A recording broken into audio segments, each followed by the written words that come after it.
Kidlat News Updates.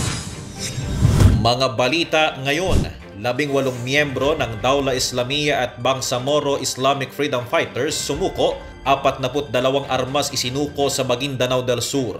Ilan pang senador idinawit sa umano'y paghingi ng kickback sa flood control projects.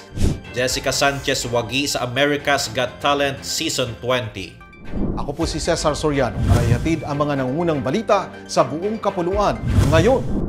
18 dating kasapi ng Dawla Islamiyya at Bangsamoro Islamic Freedom Fighters ang formal na sumuko sa 92nd Infantry Battalion, Datu Saudi Ampatuan, Maguindanao del Sur noong Setyembre 23, 2025. Kasama ng mga rebelding sumuko ang kanilang mga armas habang 24 na loose firearms naman ang voluntaryong isinuko ng mga sibilyan sa ilalim ng Small Arms and Light Weapons SALW program. Sa kabuuan, 42 armas ang nakolekta kabilang ang rocket-propelled grenades, sniper rifles, grenade launchers, shotguns, pistols at revolvers. Ang aktibidad ay pinangunahan ni Major General Ramon Sagala, commander ng 2nd Infantry Division. Layunin ng programa ang pagbawas ng karahasan at pagtatag ng mas ligtas na komunidad sa rehiyon.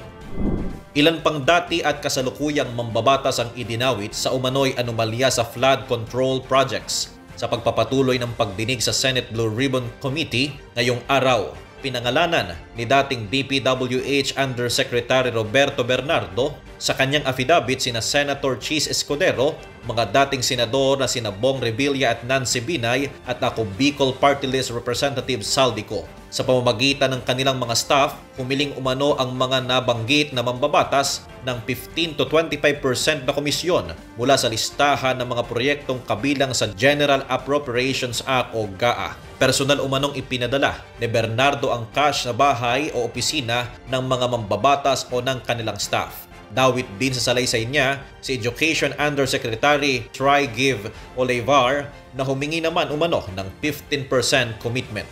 Samantala, inihayag ni Justice Secretary Jesus Crispin Remulla na itinuturing ng protected witness si Bernardo at inaasahang makikipagtulungan siya sa investigasyon ng DOJ at ICI. Si Jessica Sanchez ang itinanghal na kampyon ng America's Got Talent Season 20 sa finals night na ginanap sa Pasadena Civic Auditorium sa California. Muling ipinamalas ng Pinay singer ang kanyang husay sa pag-awit sa kanyang version ng Golden Hour ni Jake kahit siya ay siyam na buwang buntis. Nadaig ni Sanchez ang siyam pang finalist na nagwagi sa live audience voting. Mag-uuwi siya ng $1 million o tinatayang 58 million pesos na prize money. Unang sumali si Sanchez sa America's Got Talent noong 2006 sa edad na 10 at umabot sa semifinals.